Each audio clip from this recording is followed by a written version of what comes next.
Shalom saudara, ada satu pengajaran dari kelompok Hypergrace yang mengatakan bahwa mengajarkan takut akan Tuhan berarti kita telah menebarkan ketakutan yang mengarah kepada legalisme.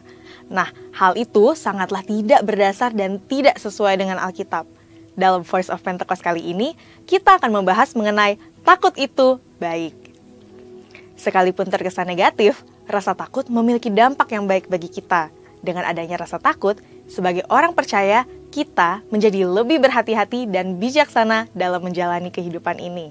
Kita juga merasa penting untuk melibatkan Tuhan dalam segala aspek kehidupan kita. Sebaliknya, orang-orang yang tidak memiliki sesuatu yang ditakuti cenderung hidup sembrono dan semau-maunya. Orang seperti itu biasanya hidup hanya mengandalkan kemampuan dan kehebatannya sendiri. Mari kita pelajari apa yang dikatakan Alkitab mengenai rasa takut. Alkitab setidaknya memberikan gambaran mengenai dua jenis rasa takut. Yang pertama, rasa takut yang melemahkan. Kitab Wahyu 21 ayat 8 menuliskan bahwa orang penakut itu mendapat bagian dalam kematian yang kedua. Artinya, orang penakut akan masuk neraka. Namun, penakut seperti apa yang dimaksud dalam ayat ini? Dalam ayat ini, kata penakut diterjemahkan dari bahasa Yunani deilos, yang berarti kengerian. Namun, kata ini juga diterjemahkan sebagai faithless atau keadaan tanpa iman. Nah, tentu rasa takut yang bersifat melemahkan seperti ini tidaklah baik. Supaya kita tidak dikuasai rasa takut yang mencekam dan melumpuhkan ini, kuncinya hanya satu. Kita harus punya iman di dalam Tuhan Yesus. Yang kedua, takut akan Tuhan. Alkitab menuliskan banyak sekali janji Tuhan bagi orang-orang yang takut akan Tuhan.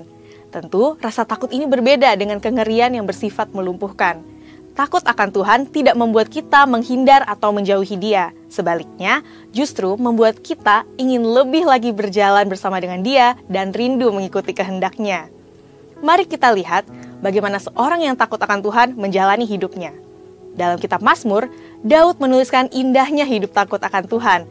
Namun bagaimana prakteknya dalam hidup sehari-hari? Saat menghadapi berbagai situasi, Daud selalu menanyakan apa yang menjadi kehendak Tuhan untuk dia lakukan.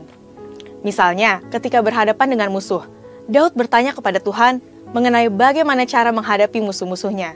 Sekalipun Daud sudah memiliki banyak pengalaman keberhasilan di medan perang, Daud tetap menganggap penting untuk terus bertanya kepada Tuhan. Apakah orang yang takut akan Tuhan tidak pernah melakukan kesalahan? Tentu tidak. Daud bahkan melakukan berbagai kesalahan besar seperti berzina dan membunuh seseorang yang sangat setia mendukung dirinya. Bagaimana Daud menyelesaikan dosa-dosanya di hadapan Tuhan? Alkitab menuliskan bahwa setelah ditegur oleh Nabi Nathan, Raja Daud mengakui dosa-dosanya. Mengakui dosa-dosa yang kita lakukan tidak salah, karena 1 Yohanes 1 ayat 9 menuliskan bahwa jika kita mengakui dosa kita, maka Ia adalah setia dan adil, sehingga Ia akan mengampuni segala dosa kita dan menyucikan kita dari segala kejahatan. Takut akan Tuhan membuat kita senantiasa mengoreksi diri, serta hidup di dalam pertobatan setiap hari. Jadi, jika dikatakan bahwa orang yang percaya kepada Yesus tidak perlu bertobat atau mengakui dosa lagi dan tidak perlu memohon pengampunan dosa, tentu hal tersebut tidaklah tepat. Memang benar bahwa Tuhan Yesus telah membayar lunas semua dosa kita. Namun, pertobatan setelah seseorang mengalami kelahiran baru tetap penting bagi orang percaya. Buktinya, Roh Kudus berkata kepada jemaat di Efesus dalam Wahyu 2 ayat 5, "Sebab itu, ingatlah betapa dalamnya engkau telah jatuh. Bertobatlah dan lakukanlah lagi apa yang semula engkau lakukan. Jika tidak demikian, aku akan datang kepadamu dan aku akan mengambil kaki dianmu dari tempatnya jikalau engkau tidak bertobat." Jika orang percaya tidak perlu lagi bertobat karena mempercayai karya Tuhan Yesus yang sudah sempurna dalam dirinya, tentu pemahaman tersebut tidak tepat. Perhatikan bahwa Tuhan Yesus sendiri menegur jemaat di Efesus supaya bertobat. Dalam doa Bapa kami, kita juga diajar untuk meminta pengampunan kepada Tuhan setiap hari dengan berkata, "Ampunilah kami akan kesalahan kami, seperti kami juga sudah mengampuni orang yang bersalah kepada kami." Pertobatan penting untuk dilakukan oleh orang percaya, karena selama masih hidup di dunia ini, orang percaya pun masih bisa berbuat dosa. Syukur kepada Tuhan, darah Yesus menyucikan kita dari segala dosa. Pertobatan memberikan tempat bagi darah Yesus dan anugerahnya untuk menyucikan diri kita lagi. Dan pertobatan hanya bisa terjadi jika kita takut akan Tuhan. Tidak menjaga rasa takut akan Tuhan akan mengeraskan hati nurani sehingga sulit bertobat. Orang yang tidak bertobat bisa kehilangan keselamatan. Saudara, untuk penjelasan selengkapnya dari tim teologi kami, silahkan buka link yang ada di atas atau scan QR Code yang tersedia. Tuhan Yesus memberkati. Mari sama-sama kita siapkan hati kita mau datang di hadapan Tuhan. Terima kasih Tuhan, kami bersyukur buat pagi hari ini. Tuhan menyertai kehidupan kami.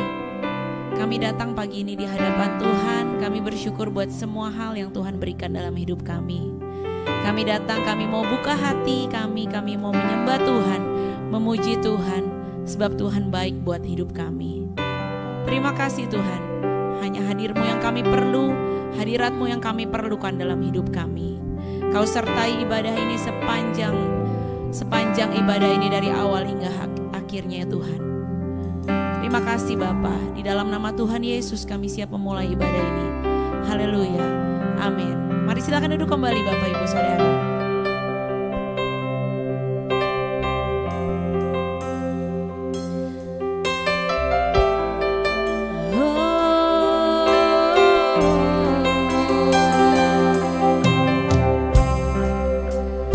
Dekat padamu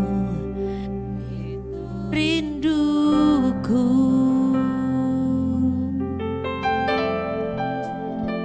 katakan setiap kataku, kau pun menunggu.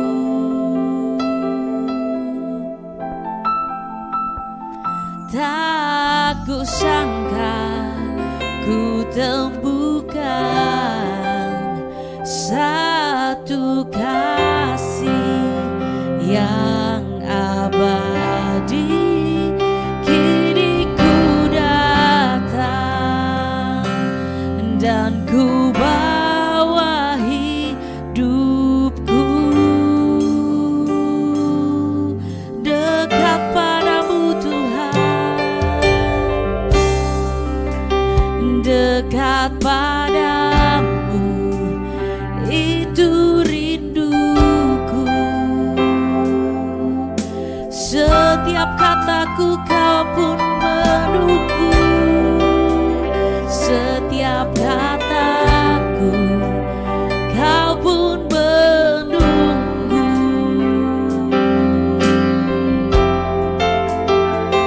Tak kusangka ku temukan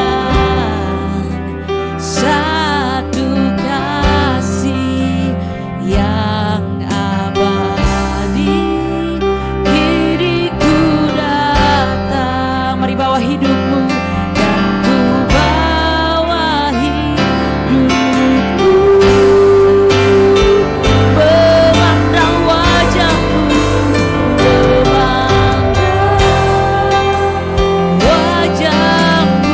mengikuti semua kebaikanmu. Amin. Kebaikanmu mengejar hadirmu dalam hidup kami. Oh, kami bawa sembah kami, membawa sembahku, menyatakan kebesaran-Mu, kebesaran-Mu, mengejar hadir-Mu dalam hidupku. Biar itu yang menjadi kerinduan setiap kami, mengejar hadir-Mu dalam setiap hidup kami Tuhan. Mari bersama katakan, dekat padamu itulah kerinduan setiap kami. Dekat padamu itu rinduku. Oh, setiap kata kau pun menunggu, setiap kataku kau pun menunggu. Tak kusangka ku temukan satu kasih yang abadi, yang abadi. membawa hidup kami Tuhan.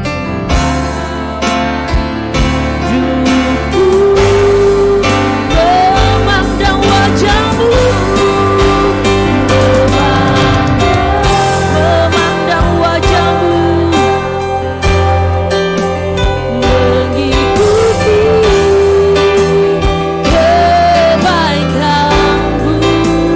mengejar hadir-Mu.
Kami terus mau katakan Kau baik, Kau baik, Kau baik dalam hidup kami. Kami mau terus kejar hadir-Mu dalam hidup kami Tuhan. Kami mau terus memandang wajah-Mu dalam hidup kami. Dan mengejar semua kebaikan-Mu dalam hidup kami.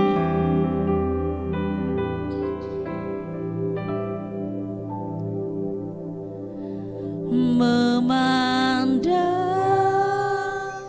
wajah-Mu, mengikuti kebaikan, amin, mengejar hadir-Mu dalam hidupku. Kami mau bawa sembah, kami membawa sembahku, menyatakan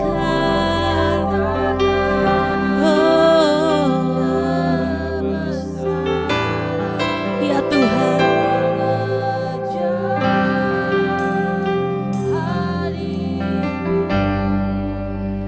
dalam hidupku. Mari angkat tanganmu, katakan memandang wajah-Mu.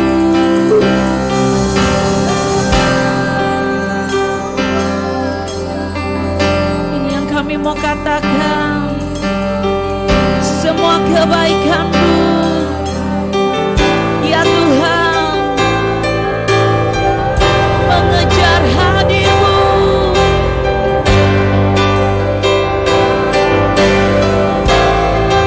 Kami mau bawa sembah kami,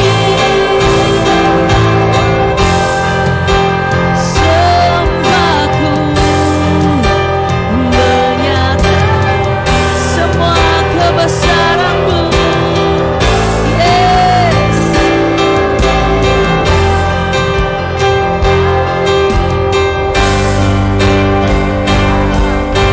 Mari saya undang kita semua bangkit berdiri, kasih tepuk tangan buat Tuhan, katakan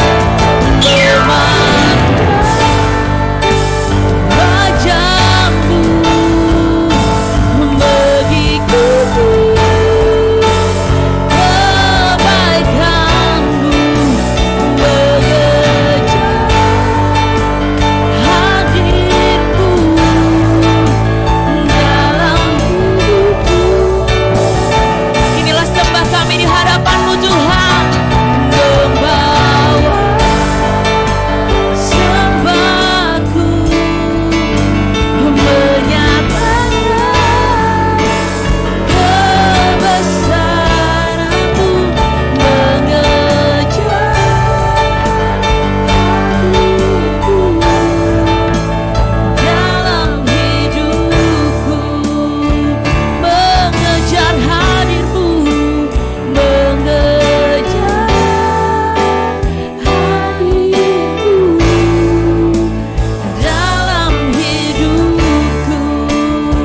Sekali lagi kami mau katakan Tuhan, mengejar hadir-Mu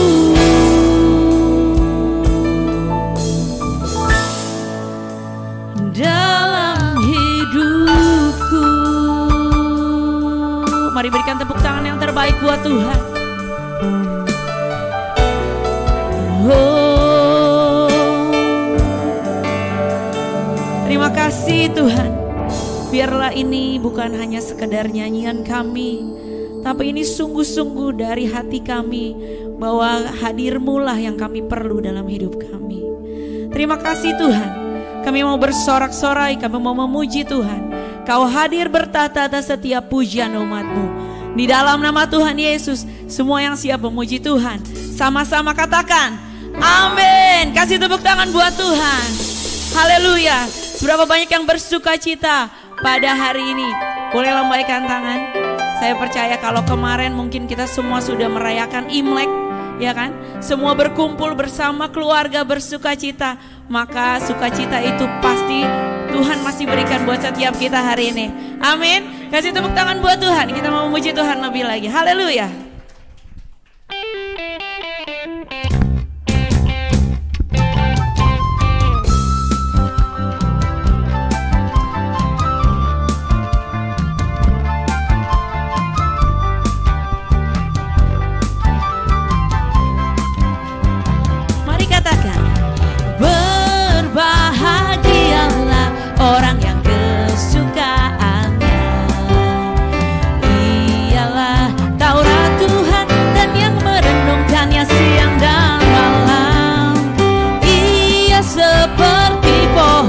yang ditanam di tepi aliran air, yang menghasilkan buahnya pada musimnya. Yang apa? Dan yang tidak layu daunnya. Apa saja yang diperbuatnya pasti berhasil. Lagi katakan, berbahagialah orang yang kesukaan. Amin. Ialah Taurat Tuhan dan yang merenungkannya siang dan malam. Ia seperti apa? Ia seperti pohon yang ditanam di tepi aliran air. Amin. Yang menghasilkan buahnya pada musimnya. Yang apa? Dan yang tidak layu daunnya. Apa saja diperbuatnya pasti berhasil. Biar musik memuji Tuhan.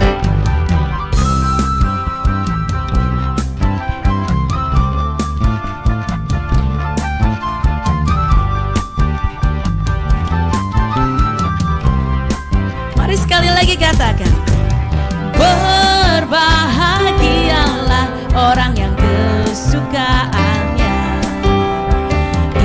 Ialah Taurat Tuhan dan yang merenungkannya siang dan malam. Ia seperti pohon yang ditanam di tepi aliran air, yang menghasilkan buahnya pada musimnya. Yang apa? Dan yang tidak layu daunnya. Apa saja yang diperbuatnya pasti berhasil. Katakan, dan yang tidak layu daunnya. Dan yang tidak layu, apa saja yang saya perbuat, apa saja yang saya perbuat pasti berhasil. Sekali lagi katakan ya. Dan yang tidak layu daunnya, apa saja yang saya perbuat pasti berhasil. Sebab apa? Katakan, Yesus cinta saya. Yesus tunjuk kanan kirimu. Amin. Yesus cinta semuanya. Firman-Nya digenapi. Yesus cinta saya. Yesus cinta saya. Yesus cinta kamu. Yesus cinta semuanya. Firman-Nya digenapi.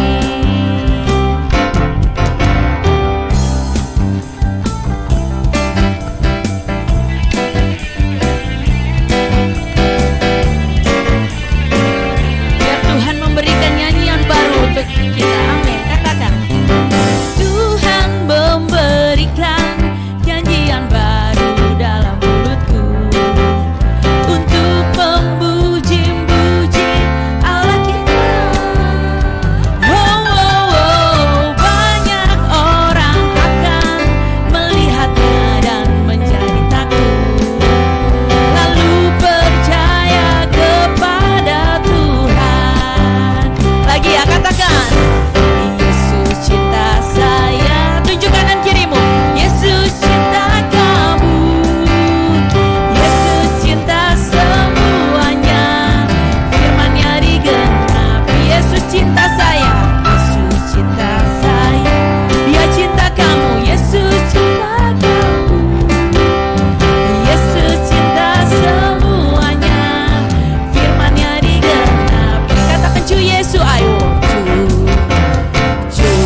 pujian syukur kita hanya bagi Tuhan. Amin.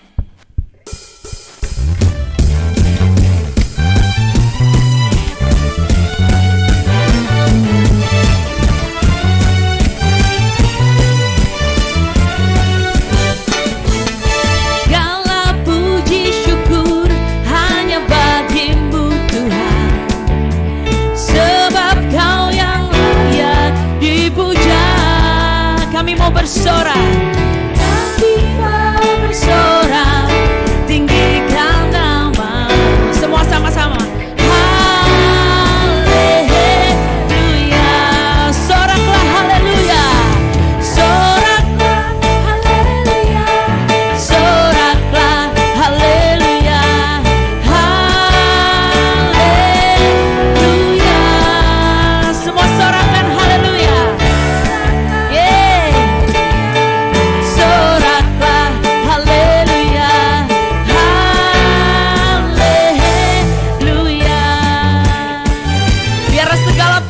Syukur kami hanya bagi Engkau Tuhan. Katakan, segala puji syukur hanya bagimu Tuhan, sebab Kau yang layak dipuja.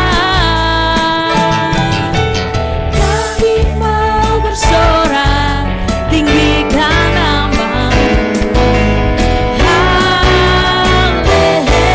Haleluya. Dengan gerakan katakan, ikuti saya ya.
Kemuliaan hanya bagi nama Tuhan.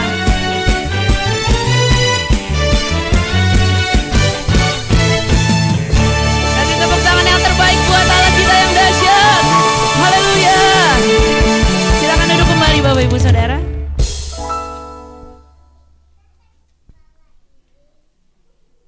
Kita mau siapkan hati kita untuk dengar kebenaran firman Tuhan.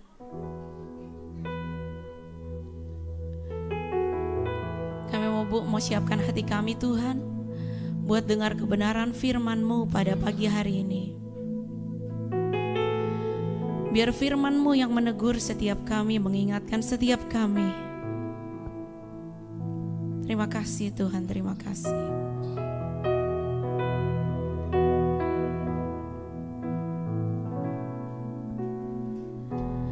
Ku menyembah dalam kudus hadirat-Mu, hampiri tata kasih karunia-Mu Bapa. Sebab kekuatan kami hanya dalam hadirat-Mu, kekuatanku dalam hadirat-Mu, Yesusku, hanya Kaulah segalanya.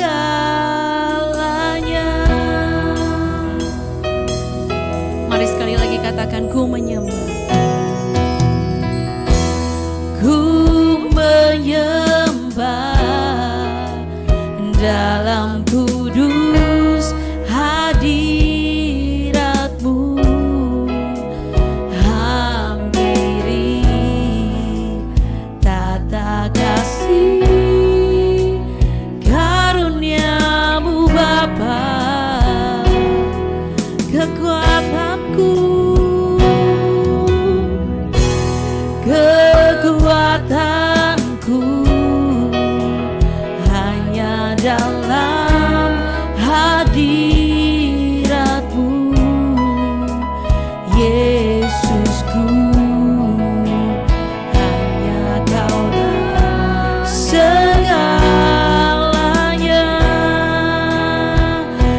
Kami yakin, kami mau katakan Tuhan, ku yakin Kau hadir di sini. Ku rasakan kuasa yang tak terbatas. Ku yakin Kau nyata di sini. Kemenangan terjadi di sini. Kami yakin kemenangan terjadi di sini tuh. Sama-sama katakan. Ku menyembah dalam kudus hadirat-Mu, hampiri tatamu. Tata kasih karunia-Mu Bapa, sebab kekuatan kami hanya dalam hadirat-Mu Tuhan. Kekuatanku hanya dalam hadirat-Mu. Panggil namanya, hanya Kaulah segalanya.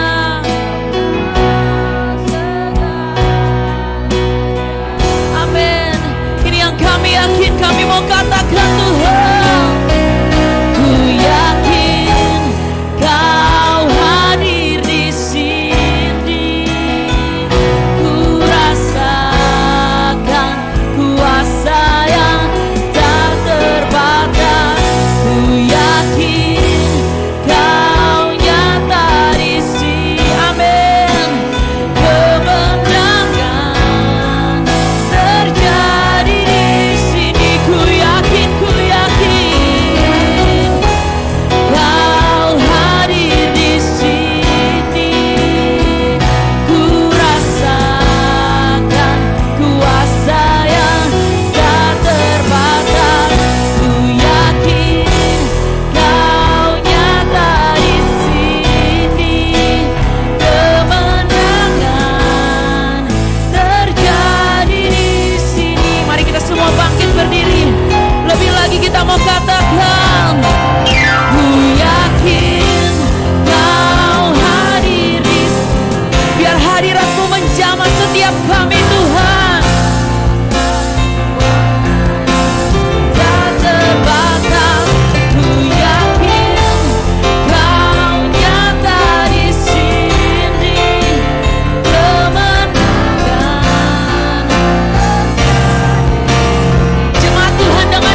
bersyukur Tuhan untuk pagi hari ini.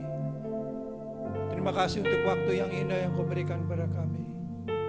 Kami telah memuji-muji Engkau, menyembah Engkau. Dan kami percaya Kau hadir di tengah-tengah kami. Dan tiba saatnya kami akan merenungkan sebagian firman-Mu. Urapi kami semua. Terpujilah nama-Mu selama-lamanya. Dalam nama Yesus kami berdoa dan bersyukur. Mari semua yang percaya katakan amin. Shalom. Silakan duduk Bapak Ibu Saudara-saudara sekalian. Pertama-tama saya mengucapkan Kyonghi dulu ya. Sinchun Kyonghi, angpau lai-lai katanya.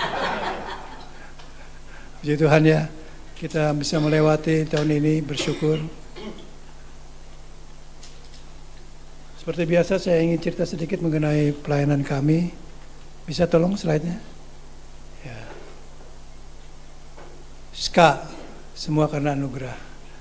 Udah cukup lama, sejak tahun 2005 kami di komunitas SKA ini. Pendirinya ada di depan sini. Istri saya. Puji Tuhan 2005 jadi sudah 19 tahun ya. Bentar lagi 20 tahun. Ya, kami pada bulan Desember yang lalu 9 orang. Nah ini keren ya. Merah, karena kan Natal. Nah, merah hijau 18 sampai 21. Memang itu kerinduan kami untuk pergi merayakan Natal di desa. Kalau di kota udah biasa. Kalau di desa justru luar biasa. Ya, jadi kami sengaja ambil jadwal tanggal 18 sampai 21 jadi bisa merayakan Natal di desa. Kami mengunjungi 6 gereja, 6 tempat. Yang pertama yaitu Pesat. Pesat itu adalah pusat pelayanan terpadu yang melayani desa-desa dan daerah terpencil untuk menjangkau anak-anak miskin dan terabaikan. Jadi situ ada satu tempat pelatihan. Jadi hamba Tuhan dilatih untuk bercocok tanam, untuk pelihara hewan, untuk nanti bisa masuk ke daerah-daerah dan masuk ke penduduknya. Dan luas, nanti saya lihatin gambarnya. Lalu ke GPIAI. Jadi kami ini interdenominasi ya, jadi bisa masuk ke mana saja. Ada GBI Gintungan, GJKI, GIA, Kayu Putih, dan GPIAI Efata Boyolali. Nah, ini kunjungan ke Pesat. Luas. Ada pohon durian di segala. Tapi belum matang, tadinya mau dipetik tapi belum matang. Tempatnya luas sekali, iklimnya, cuacanya nyaman, sejuk, dan cocok untuk pelatihan-pelatihan yang diadakan di situ. Lalu kami merayakan Natal bersama-sama di Gereja Isa Al-Masih Kayu Putih Salatiga. Memang nggak banyak jemaatnya, tapi kami bisa bersukacita bersama-sama Natal di daerah. Kemudian satu lagi di GPIAI Efata Boyolali, Boyolali. Nah, kami bersyukur bisa bersama-sama dengan mereka, orang-orang desa, Natal bersama-sama dengan kami, dan mereka pun sangat bersukacita. Dan kami akan terus melayani sampai Tuhan Yesus datang untuk kedua kalinya. Amin. Sekalipun umur kami sudah lanjut, tapi kekuatannya seperti umur 40 ya. Dan tolong doakan, bulan Maret ini kami akan pergi mengunjungi 5 gereja dan ada ibadah raya 2 kali. Jadi kami bertekad untuk tahun ini selain ke Jawa Tengah ya, Pekalongan dan Kuningan. Kami juga nanti akan masuk ke Sulawesi, ke Lubuk, juga ke Palangkaraya. Doakan terus ya supaya kami kuat dan tetap melayani Tuhan sampai kami benar-benar nggak kuat. Tapi kami berdoa biar tetap kuat ya. Puji Tuhan. Nah, saya akan mulai dengan sebuah cerita. Ini ada mobil antik. Ini mobil Ford tahun 19-an gitu. Lagi enak-enak jalan, tiba-tiba mogok. Nah, waktu mogok, supirnya memang agak tahu sedikit tentang mesin. Dia perbaiki, kok nggak bisa. Tiba-tiba ada mobil lewat, penumpangnya turun. Bisa saya bantu, dia bilang. Iya, mobil ini nggak bisa jalan. Lalu dia kotak-kotik sebentar aja, jalan lagi. Nah, ini orang ini bingung, heran, kok bisa? Kok bisa Pak? Iya, saya adalah Henry Ford, pencipta mobil ini. Kalau zaman dulu kan belum dimodifikasi ya, ciptakan ya nggak diganti. Kalau sekarang kan Yang menciptakan siapa, yang modifikasi siapa, udah nggak jalan. Kalau ini langsung jalan lagi. Jadi saudaraku, saya mau katakan di sini, hanya penciptalah yang bisa memperbaiki ciptaannya. Jadi sama juga dengan manusia rusak.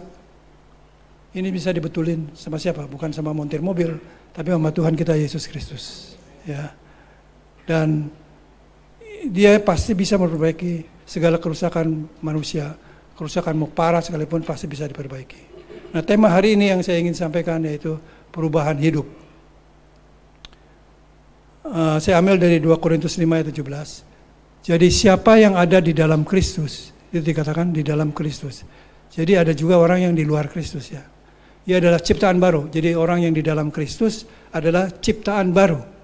Yang lama sudah berlalu, sungguhnya yang baru sudah datang. Ini saya ambil dari terjemahan bahasa Indonesia edisi kedua ya.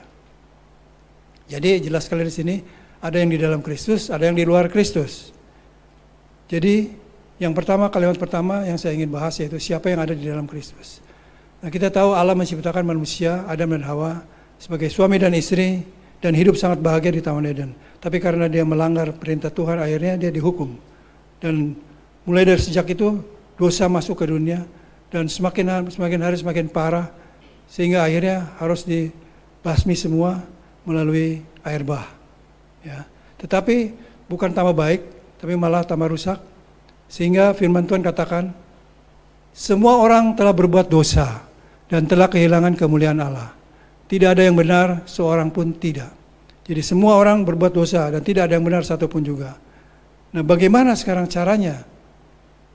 Seseorang berpindah, tadi kan ada di dalam Kristus, di luar Kristus menjadi di dalam Kristus. Nah, ini ada caranya. Yang pertama, yang mutlak yaitu hanya satu. Kita harus menerima dulu Yesus sebagai Tuhan dan Juru Selamat. Dan kita harus nempel ke pokok anggur. Kalau kita keluar, nggak mau nempel, kita pasti mati dan kering. Apa artinya nempel di pokok anggur? Artinya hidup akrab bersama dengan Tuhan. Ya, di dalam pujian, penyembahan, baca firman, ada pergaulan setiap hari dengan Tuhan, setiap hari ada saat teduh yang baik, dan saat teduh nggak boleh bolong-bolong. Dengar khotbah seperti sekarang ini bagus, apalagi sekarang tinggal pilih menu mana di YouTube, mau menu pendeta A, mau menu pendeta B, kalau ini bosen ganti, gampang kan sekarang kan. Tapi itu semua bagus, nggak jelek, itu bagus. Tapi yang paling bagus adalah pribadi masing-masing dengan Tuhan, ada hubungan pribadi, ada saat teduh yang baik dengan Tuhan. Itu yang menumbuhkan iman kita dan sehingga kita semakin hari semakin serupa seperti Tuhan. Ya, jadi setelah kita ada di luar Kristus melalui penyelamatan Tuhan, maka kita ada di dalam Kristus. Terjadi perubahan. Ya, itu caranya. Caranya ya simple sekali. Terima Yesus sebagai Tuhan dan Juru Selamat. Maka kita ada di dalam Tuhan. Ya. Nah, yang lama tadi kalimatnya sudah berlalu. Yaitu apa yang sudah berlalu? Gaya hidup lama, pola hidup lama, pola pikir lama, kebiasaan lama, tujuan hidup lama. Coba kita lihat satu persatu ya. Gaya hidup lama itu apa? Dulu mungkin kalau kita belum di dalam Tuhan, gaya hidup lama kita fokusnya ke materi, materialistis. Maunya gaya hidup foya-foya, pamer barang-barang bermerek, dan sebagainya. Itu gaya hidup orang-orang dunia. Gaya hidup yang sebenarnya harus sudah berlalu bagi kita semua anak-anak Tuhan. Tapi nyatanya enggak seperti itu. Masih banyak anak-anak Tuhan yang pamer, anak Tuhan yang materialistis, yang foya-foya. Ya, gaya hidupnya berbeda. Ada banyak orang karena gaya hidup kekurangan terus. Padahal kalau untuk hidup cukup, tapi untuk bergaya ya enggak cukup. Sampai kapanpun enggak akan cukup kalau kita mau bergaya. Tapi kalau kita hanya untuk hidup, pasti Tuhan cukupkan. Nah, yang kedua, pola hidup. Nah, pola hidup itu banyak orang-orang yang di luar Tuhan, pola hidupnya tidak sehat. Makanan gak sehat, tidur juga terlambat terus, begadang dan sebagainya. Ya. Malas olga itu olahraga. Malas olga ya. Jadi gak sehat pola hidupnya. Apalagi pola pikir lama. Ya, pola pikirnya itu kebencian, kemarahan, pikirannya selalu curiga, negatif, Padahal firman Tuhan katakan di dalam Filipi 4 ayat 8 mengatakan, jadi akhirnya saudara-saudara, semua yang benar, semua yang mulia, semua yang adil, semua yang suci, semua yang manis, semua yang sedap didengar, semua yang disebut kebajikan dan patut dipuji, pikirkanlah semua itu. Saudara bisa memikirkan ini semua? Pasti bisa. Dengan pertolongan Roh Kudus kita bisa memikir yang benar, yang mulia, yang adil, yang suci, yang manis, yang sedap didengar, yang disebut kebajikan, yang patut dipuji. Jadi bukan dipikirkan itu yang jahat-jahat, yang sinis, yang curiga, bukan itu. Kalau kita memikirkan yang negatif, segala macam penyakit pasti akan datang. Ya betul ya Dr. Helen? Pikiran negatif membuat kita sakit. Karena itu kita harus selalu berpikir positif di dalam Tuhan. Kita bukan penganut positive thinking duniawi, tapi positif di dalam Tuhan, yaitu positif sesuai dengan firman Tuhan. Ya, jadi saya percaya kalau pemikiran kita positif seperti ini, kita pasti akan sehat walafiat. Dan kita akan terus melayani Tuhan sampai Tuhan datang untuk kedua kalinya. Ya, jadi pola pikir kita harus berubah. Ya. Jangan sampai kita akhirnya berpikir yang negatif sehingga kita mengalami perkara-perkara yang tidak enak. Nah, kebiasaan lama, banyak sekali kebiasaan lama. Malas, ingkar janji, suka bohong, suka hutang. Orang Kristen jangan berhutang ya. Kalau hutang, kadang-kadang ditagih lebih galak yang hutang daripada yang nagihnya. Hutang itu berbahaya, apalagi pakai pinjol yang bunganya selangit ya. Dan ini bisa menjerat kita. Saya banyak ada kenalan yang hutangnya banyak sekali. Dan akhirnya jual segala macam, jual ini, jual itu, karena harus menutupi bunganya. Nggak cukup, jadi hati-hati. Tapi kalau kita mau berhutang, kalau usaha ya memang kan kita suka pinjam uang bank. Nah itu nggak masalah, tapi harus perhitungan yang matang. Bener nggak nih, bisa nggak nih ketutup, kalau nggak ya jangan. Ya. Jadi kebiasaan lama harus dihilangkan. Lalu tujuan lama. Ada banyak tujuan-tujuan yang lama. Tapi yang paling utama yang saya perhatikan, yaitu tujuan anak-anak Tuhan juga sama, yaitu ingin kaya. Boleh nggak ingin kaya? Boleh? Hati-hati nih. Ini saya ngejebak aja. Ingin kaya? Kita baca ayatnya ya. Namun mereka yang apa? Ingin kaya terjatuh ke dalam pencobaan, ke dalam jerat, ke dalam berbagai nafsu yang hampa dan mencelakakan, yang menenggelamkan manusia ke dalam keruntuhan dan kebenaran. Jadi ingin kaya nggak boleh, tapi jadi kaya boleh. Karena berkat Tuhan yang menjadikan kita kaya, susah payah tidak menambahinya. Jadi kita mau banting tulang, mau banting segala macam, kalau bukan Tuhan yang memberkati nggak bisa. Tapi hati-hati, berkat juga ada juga bukan dari Tuhan, berkat materi yang saya maksudnya. Nah kalau berkat yang dari Tuhan, kita harus kelola dengan baik. Dan saya percaya, kita nggak akan jatuh. Ya, kalau kita punya ambisi, seperti yang di ayat Timotius ini, ingin kaya karena ambisi kita yang negatif, segala macam cara kita pakai, ya, sikut kiri, sikut kanan. Kalau istilah di kantor kan pakai gaya kodok. Sikut kiri, sikut kanan, injak bawah, jilat atas. Kodok kan gitu ya. Jadi jangan sampai kita terjatuh ke dalam pencobaan. Ini udah pasti. Kalau orang ambisi, ingin kaya, memakai segala macam cara, ya pasti caranya bisa cara yang salah akhirnya. Ya, ini firman Tuhan jelas kok, dikatakan terjatuh ke dalam pencobaan, ke dalam jerat dan ke dalam berbagai nafsu yang hampa dan mencelakakan, yang menenggelamkan manusia ke dalam keruntuhan dan kebinasan. Dan pada akhirnya kita binasa. Jadi sekali lagi, anak Tuhan boleh jadi kaya dengan cara-cara yang etis, dengan cara-cara yang sesuai dengan firman Tuhan. Berjalan kalau melakukan bisnis yang sehat, bukan bisnis yang licik. Gampang kok sebenarnya kalau bisnis itu. Memang paling gampang ngejelekin saingan kan. Tapi itu sebenarnya nggak sehat. Seharusnya anak Tuhan.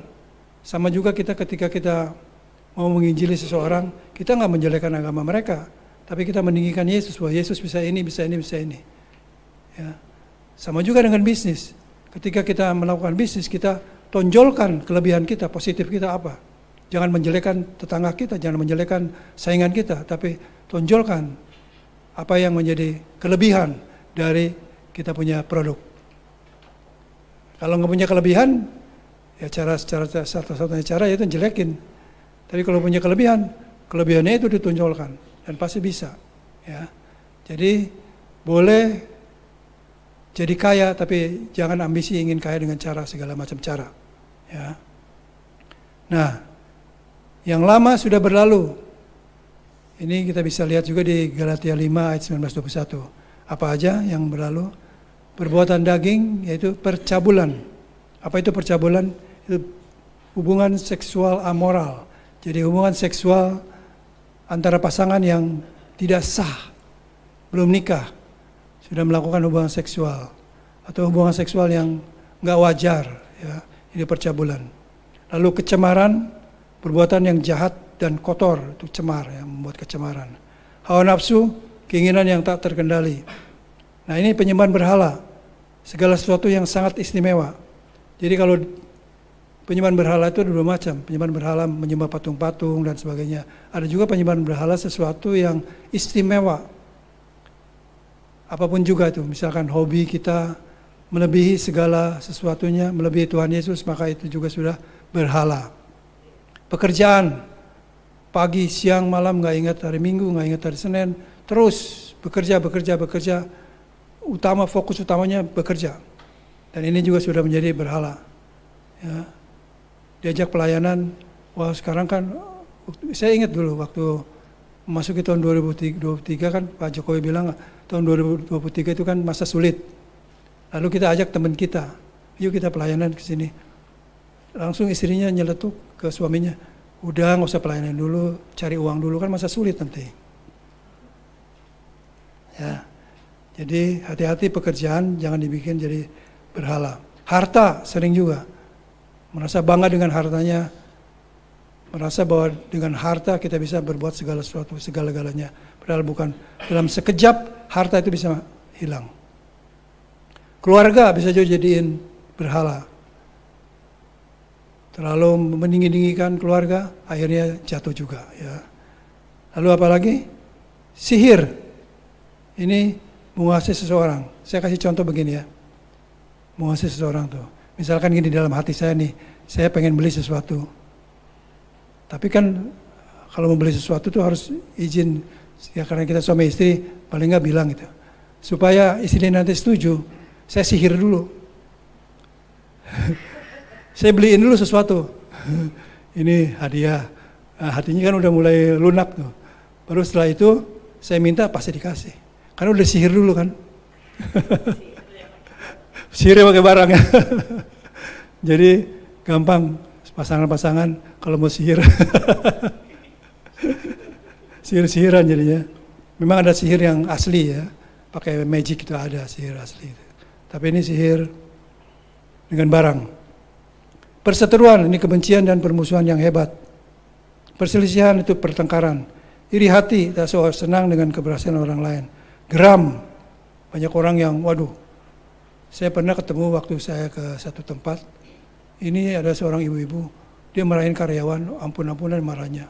Saya bilang, aduh ini kok keterlaluan sekali ya marah gitu. Tapi karyawannya cuma iya. Tapi begitu si ibu itu pergi, dia nangis sejadi-jadinya. Hatinya terluka, hatinya hancur, dia dimarahin di depan orang banyak itu. Maka saudara, kita harus hati-hati. Jangan sampai kita punya marah yang meledak-ledak sehingga membuat orang sakit hati. Nggak tahu dia seenaknya kalau marah, padahal hatinya sakit sekali orang yang marahin itu. Ya. Lalu mementingkan diri sendiri, ini ambisi atau pertikaian, perang, roh pemecah, menghancurkan kesatuan gereja. Saya kadang-kadang nggak terlalu setuju kalau bilang begini. Ada sebuah gereja misalkan pecah. Oh ini seizin Tuhan. Ya saya pikir memang segala sesuatu yang terjadi di dunia ini harus seizin Tuhan. Tapi apakah Tuhan menginginkan perpecahan? Pasti tidak. Ya kan?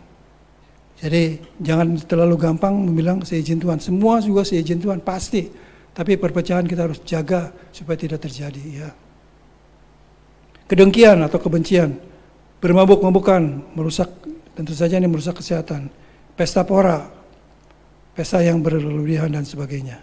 Nah, terhadap semua itu, kuperingatkan kamu, seperti yang telah kulakukan dahulu, bahwa siapa saja yang melakukan hal-hal demikian, tidak akan mendapat bagian dalam kerajaan Allah. Jadi ini sangat keras sekali. Pada waktu kita melakukan hal ini, maka kita tidak akan mendapat bagian dalam kerajaan Allah, tapi kerajaan iblis. Semua pasti nggak mau. Dan memang ini nggak mudah. Untuk melakukan semua ini nggak mudah, tapi saya yakin dengan pertolongan Roh Kudus pasti bisa. Karena itu kita harus berjuang, punya niat yang kuat untuk bisa berubah dan untuk tidak melakukan hal-hal yang Tuhan nggak inginkan. Karena itu kita harus menjalankan Galatia 5:16 dikatakan, maksudku ialah hiduplah oleh roh dan kamu tidak akan menuruti keinginan daging. Jadi kalau kita hidup dalam roh, keinginan dagingnya bisa lepas. Ya. Sebab keinginan daging berlawanan dengan keinginan roh dan keinginan roh berlawanan dengan keinginan daging. Karena keduanya bertentangan sehingga kamu tidak melakukan apa yang kamu kehendaki. Namun jikalau kamu memberi dirimu dipimpin oleh roh, kamu tidak hidup di bawah hukum Taurat. Jadi kita harus dipimpin oleh roh. Supaya kita dipimpin oleh roh, rohnya harus kuat. Rohnya harus kasih makan. Supaya kuat dan kita enggak kalah dengan kedagingan kita dan kita bisa menang, ya. Nah, tadi yang lama sudah berlalu. Sekarang yang baru sudah datang, sama kayak hidup baru, pola pikir baru, kebiasaan baru, tujuan hidup baru, ya. Jadi pandangan kepada Allah Kristus itu baru semua. Kita punya kasih yang baru terhadap Tuhan. Karena firman Tuhan katakan, kasih Tuhan selalu baru setiap pagi. Kita harus merasakan kasih Tuhan. Dan Alkitab menjadi satu-satunya kitab suci yang kita percayai. Yang bisa mengubah kita menjadi semakin hari semakin serupa seperti Kristus. Dan ini harus berlangsung selama-lamanya, ya.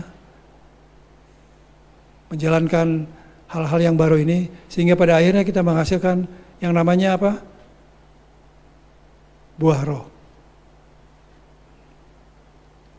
Nah, buah roh itu adalah kasih, sukacita, damai sejahtera, kesabaran, kemurahan, kebaikan, kesetiaan, kelemah lembutan dan penguasaan diri. Tidak ada hukum yang menentang hal itu. Nah, kalau kita perhatikan, itu dikatakan namun buah roh. Nggak disebut buah-buah roh, ya. Buah roh. Dan ini dalam bahasa aslinya pun tunggal. Buah roh ditulis tunggal, satu buah dengan 9 rasa yang saling berkaitan dalam kesatuan. Jadi ke-9 buah roh ini harus nampak di dalam kehidupan kita masing-masing.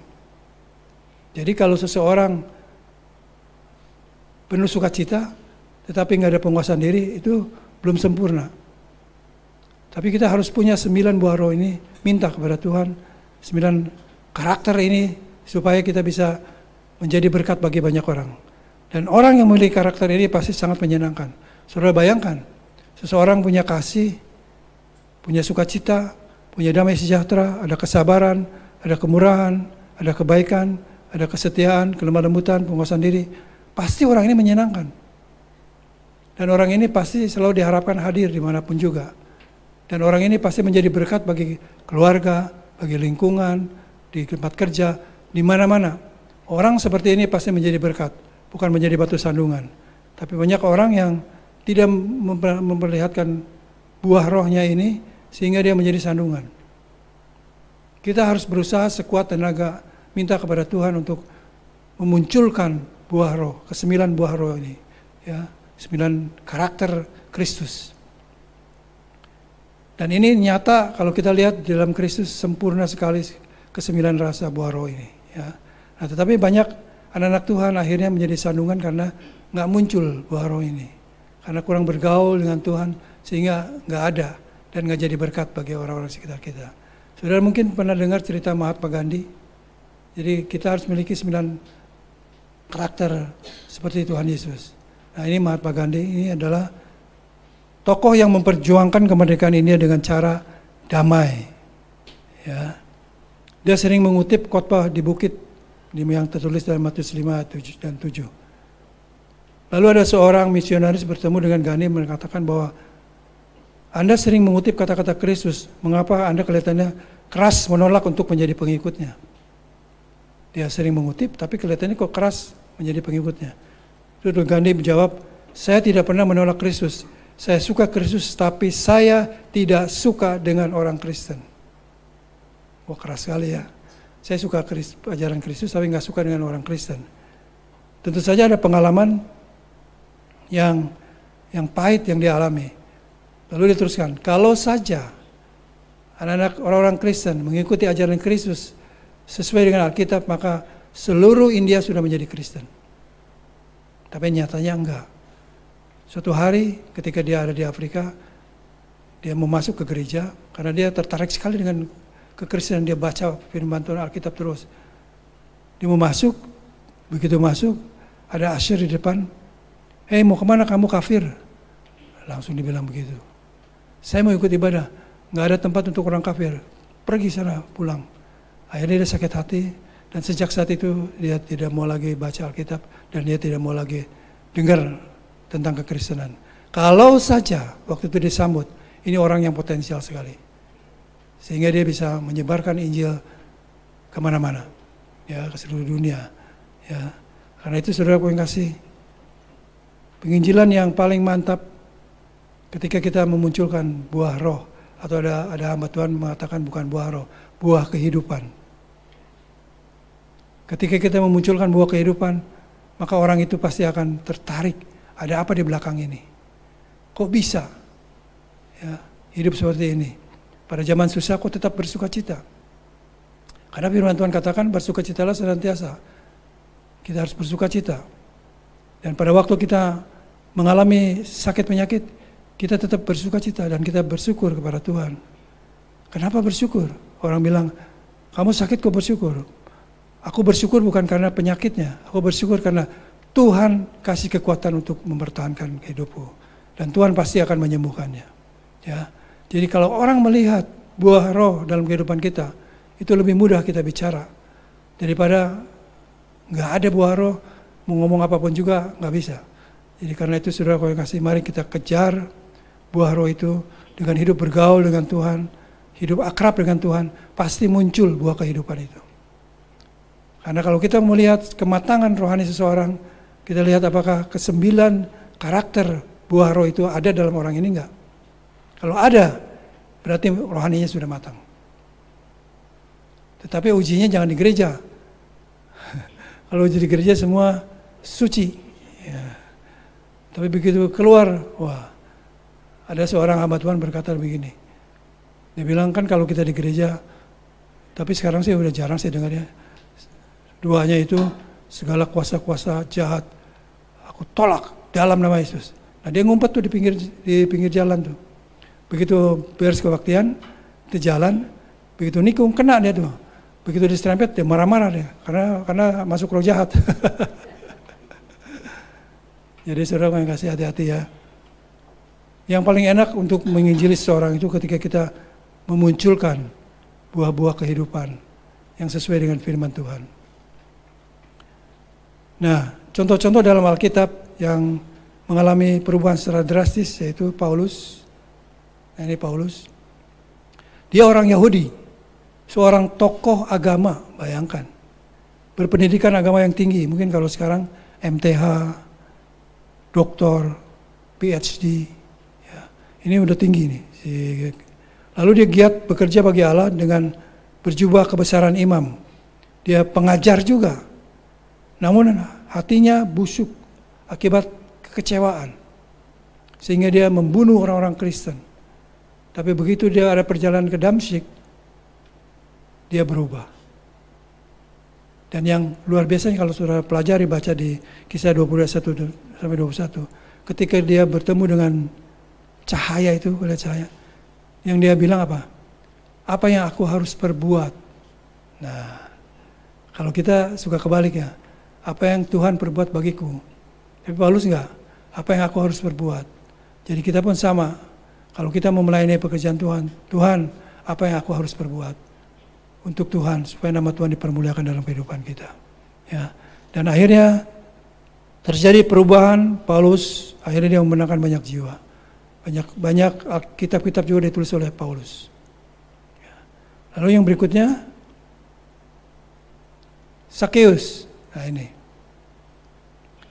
dia seorang kepala pemungut cukai yang kaya raya. Kenapa dia kaya raya? Karena dia mengambil uang melebihi yang seharusnya. Jadi dia numpuk uangnya, ya. Menarik uang lebih daripada yang seharusnya. Lalu Yesus berkunjung ke rumahnya dan dia disambut dengan sukacita. Nah setelah Yesus berkunjung ke rumahnya, terjadi perubahan.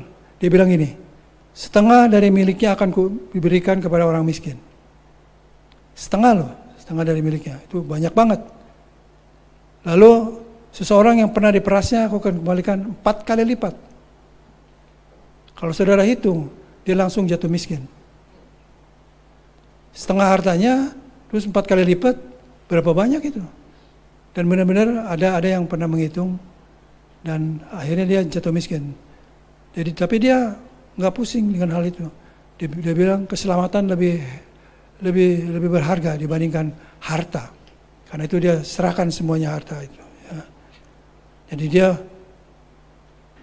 membutuhkan pengampunan dosa dari Tuhan daripada uang, daripada harta. Nah ini terjadi perubahan yang sangat drastis sekali. Jadi ada beberapa contoh tadi yang saya sudah sampaikan. Paulus, Sakeus, dan saya yakin saudara-saudara pun punya kesaksian-kesaksian yang indah sehingga nama Tuhan dipermuliakan. Ya, mungkin kalau sharing di sini nggak semua orang bisa, tapi pada waktu kelompok-kelompok kecil, saudara bisa sharing satu sama lain sehingga menjadi berkat. Dan nama Tuhan dipermuliakan. Jadi intinya munculkan buah roh itu dalam kehidupan kita. Bukan yang lain. Dan kalau itu sudah muncul, gampang sekali kita untuk memberitakan Injil kepada siapapun juga.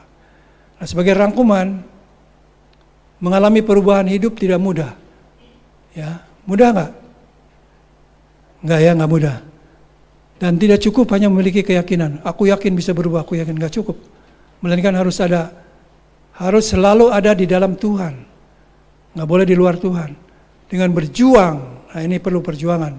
Dipimpin oleh Roh Kudus dan punya niat yang kuat untuk mau berubah. Jadi kalau saya balik, yang pertama harus punya niat dulu. Lalu berjuang, tetap ada di dalam hadirat Tuhan, dan yakin bisa berubah, dan sudah pasti berubah. Apa untungnya berubah? Menjadi berkat bagi banyak orang. Dan nama Tuhan dipermuliakan melalui kehidupan kita. Amin. Puji Tuhan. Mari kita naikkan pujian. Engkaulah Tuhan, berdaulat atas hidup. Kalau nggak salah main di D ya. Mari kita bangkit berdiri.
hamba berhenti berbicara, tapi Roh Kudus terus kau melawat setiap yang hadir di tempat ini. Kami bersyukur Tuhan, punya Allah yang dahsyat seperti Engkau. Kami berjalan sendiri nggak sanggup, tapi bersama dengan Roh Kudus kami bisa melakukan banyak perkara. Karena itu Tuhan, kami butuh penyertaan-Mu. Kami butuh lawatan Tuhan di dalam kehidupan kami. Terima kasih Bapa. Pada pagi hari ini hamba berdoa untuk Gembala Sidang setempat Bapak Pendeta Immanuel Setopo.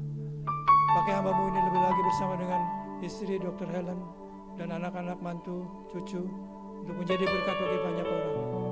Nama Tuhan dipermuliakan. Pakai terus lebih dahsyat lagi untuk menjadi berkat bagi banyak-banyak orang yang ada di sekitar sini maupun dimanapun juga berada. Tutup bungkus hamba-Mu ini dengan kuasa darah Yesus Kristus. Pagari dengan para malaikat surgawi. Segala hal yang tidak baik, tidak benar kami tolak dalam nama Yesus. Terima kasih juga untuk seluruh pengurus yang ada di tempat ini. Ikat mereka terus dalam tali kasih-Mu. Dan biar mereka boleh menjadi berkat bagi nama Tuhan dipermuliakan. Terima kasih juga untuk seluruh sidang jemaat-Mu yang hadir pada pagi hari ini. Berkati mereka, berkati usaha, pekerjaan, apapun yang dikerjakannya semuanya berhasil. Dan pada kesempatan ini aku juga bersyukur untuk tempat yang baru. Terima kasih, Engkau baik, Engkau tidak pernah meninggalkan umat-Mu yang ada di tempat ini. Terpujilah nama-Mu selama-lamanya. Di dalam nama Tuhan Yesus, kami berdoa dan bersyukur. Mari kita bersatu hati untuk melakukan doa syafaat. Bapa, terima kasih Tuhan kalau Engkau memimpin kami Tuhan saat ini Tuhan untuk mendengarkan firman-Mu yang disampaikan oleh Pendeta Billy Tuhan. Engkau memberkati Pendeta Billy beserta Femi dan keluarga besarnya Tuhan. Engkau yang memimpin, Engkau yang memberkati, Engkau yang melindungi Tuhan, Engkau memberi kekuatan dan kesehatan Tuhan. Bapa, terima kasih Tuhan. Saat ini Tuhan, biarlah kami dapat berdoa juga Tuhan untuk Gembala Sidang kami, Pak Niko Nyoto Raharjo. Engkau yang memberkati beliau dengan kesehatan dan kekuatan, beserta keluarga juga dengan para wakilnya Tuhan. Engkau yang melindungi Tuhan, Engkau yang memperluas wilayah pelayanan Tuhan. Terima kasih Bapa, Engkau yang memberkati juga Tuhan rayon-rayon cabang dan cabang khusus Tuhan. Kami mau berdoa Tuhan untuk Gembala CK4 kami Tuhan, Pak Williard Kauntu beserta Ibu dan staf penggembalaan yang ada Tuhan. Engkau yang memberkati, yang melindungi Tuhan. Wilayah, perluas wilayah pelayanannya Tuhan sesuai dengan yang Engkau inginkan Tuhan. Terima kasih Tuhan. Engkau memberkati juga Tuhan Gembala kami di tempat ini Tuhan, di Palem Galaksi, Pak Immanuel Setopo beserta Bu Helen, Andi, Debbie dan cucunya Abigail Tuhan. Engkau yang memberkati keluarga ini menjadi teladan dan panutan bagi kami semua Tuhan. Berkat-Mu melimpah Tuhan untuk keluarga ini Tuhan. Engkau yang memberkati dengan roh sukacita dan damai sejahtera-Mu Tuhan. Bapa, terima kasih Tuhan. Kami mau berdoa saat ini Tuhan untuk Indonesia Tuhan. Untuk negara kami Tuhan. Kami mau perkatakan damailah Indonesiaku, damailah Indonesia Tuhan. Dalam masa pemilu yang ada saat ini Tuhan, Engkau yang memberkati, Engkau yang melindungi Tuhan negara kami. Kami mau berdoa untuk Presiden dan Wakil Presiden Tuhan. Biarlah Engkau beri mereka Tuhan roh bijaksana Tuhan. Dan roh yang takut akan Engkau Tuhan. Kami juga mau berdoa Tuhan untuk para menteri-menterinya, DPR, MPR, kabinet yang ada Tuhan, TNI, Polri Tuhan, juga lembaga-lembaga negara Tuhan, KPU, Bawaslu Tuhan. Kami serahkan mereka semua dalam tangan-Mu Tuhan. Biarlah mereka bekerja sesuai dengan tugas pokoknya masing-masing Tuhan. Bekerja sesuai dengan kebenaran dan keadilan serta kejujuran yang ada Tuhan. Engkau yang memberkati mereka Tuhan. Engkau yang memberikan mereka Tuhan roh yang takut akan Engkau Tuhan. Terima kasih Tuhan. Kami juga akan berdoa Tuhan untuk pemilu yang akan dilaksanakan beberapa hari lagi Tuhan. Engkau kiranya Tuhan memilih Tuhan dan memenangkan untuk presiden yang toleran, yang penuh dengan nasionalis juga Tuhan, dan juga presiden yang baik Tuhan untuk kami Tuhan. Terima kasih Bapa, terima kasih Tuhan, ampuni segala kesalahan kami Tuhan. Bapa, Engkau memimpin negara ini, Engkau yang memberkati negara Indonesia untuk kemuliaan-Mu. Terima kasih Tuhan.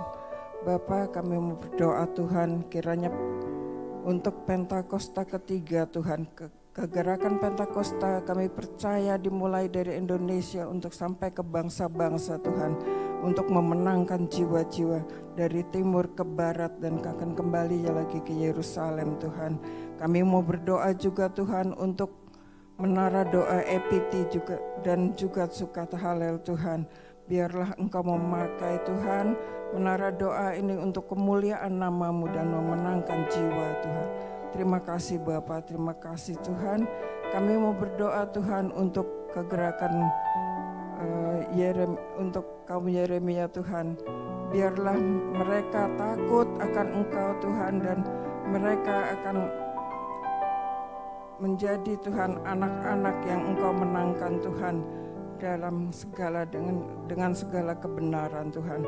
Bapa, terima kasih Tuhan. Kami mau juga saat ini Tuhan berdoa untuk gereja kami Tuhan, untuk gereja Palem Galaksi Tuhan. Terima kasih kalau Engkau memilihkan dan kami akan berencana akan pindah tempat Tuhan. Engkau yang memberkati, Engkau yang memimpin kami semua dengan segala kebutuhan yang diperlukan Tuhan. Tapi kami berdoa juga Tuhan, kami tetap berdoa untuk kami memiliki gedung gereja sendiri Tuhan. Terima kasih Bapa, terima kasih Tuhan. Kami serahkan semua dalam nama-Mu Tuhan. Kami berdoa juga untuk tim KOR yang ada dengan keluarganya. Kami juga berdoa untuk jemaat-jemaat yang ada di Home Palem Galaksi ini Tuhan. Kami berdoa Tuhan agar yang sakit disembuhkan, yang berbeban berat Engkau angkat bebannya Tuhan, dan Engkau memberi jalan keluar bagi yang kesusahan Tuhan.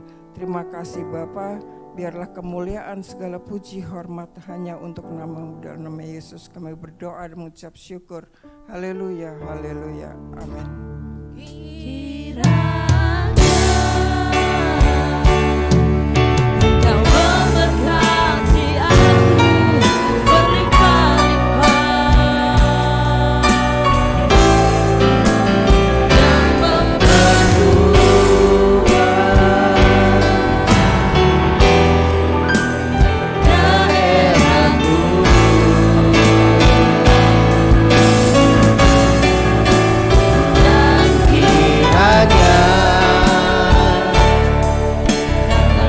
Menyertai aku dan melindungi aku daripada malapetaka, sehingga kesakitan tidak menimpa aku. Sebab Kau besar Tuhan, besar, perbuatan-Mu ajaib, tiada seperti Engkau, tiada seperti Engkau. Sebab Kau besar, perbuatan-Mu ajaib, tiada seperti Engkau, tiada seperti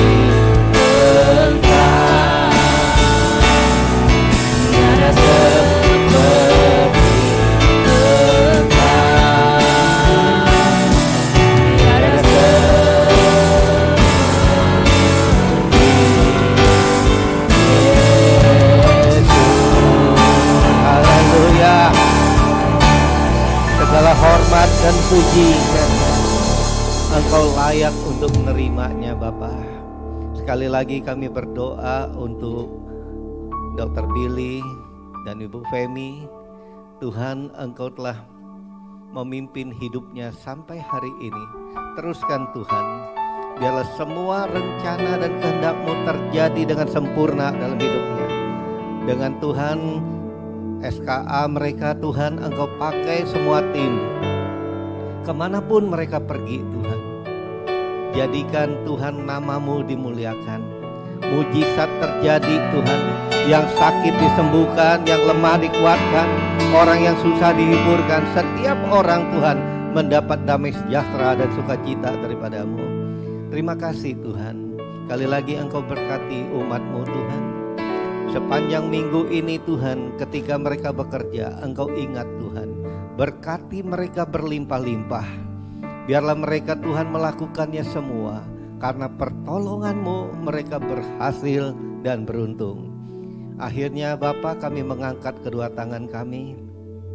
Kami mengucap syukur untuk berkat yang berlimpah-limpah daripada Bapa di sorga. Di dalam kasih sayang daripada Tuhan Yesus, penghiburan daripada Roh Kudus menyertai kami mulai saat ini sampai Yesus datang kembali, bahkan sampai selama-lamanya kami akan hidup bersama Tuhan Yesus, kekal untuk selama-lamanya. Setiap kita yang percaya katakan amin.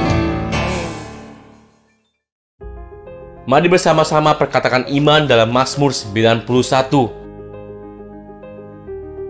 Dalam lindungan Allah, orang yang duduk dalam lindungan yang maha tinggi dan bermalam dalam naungan yang maha kuasa akan berkata kepada Tuhan, tempat perlindunganku dan kubu pertahananku, Allahku yang kupercayai.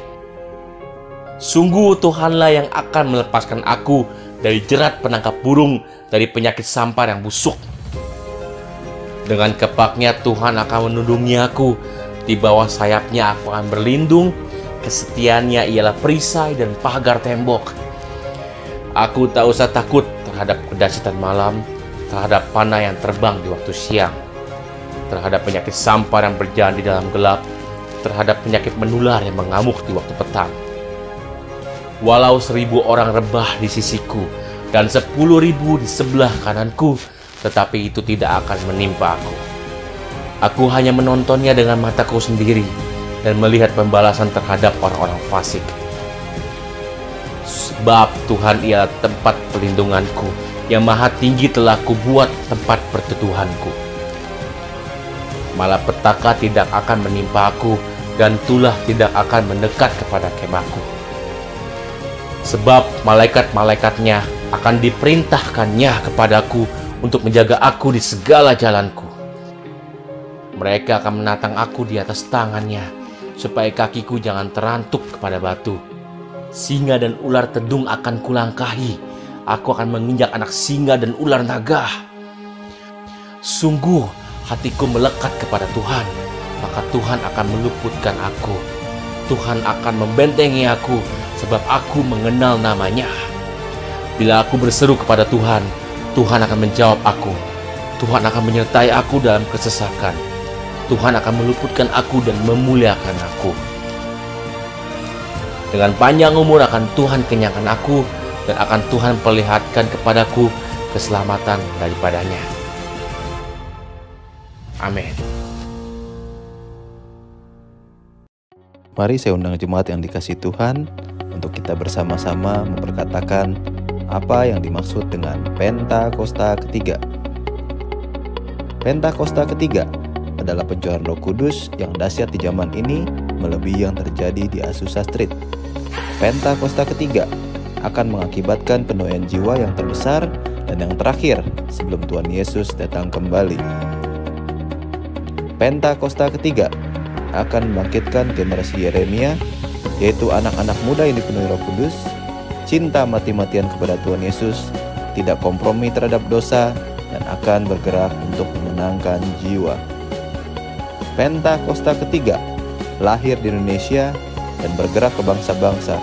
Gerakan ini dari timur ke barat dan akan kembali ke Yerusalem. Pentakosta ketiga akan memberikan kuasa untuk menyelesaikan amanat agung, dan setelah itu Tuhan Yesus datang kembali. Amin.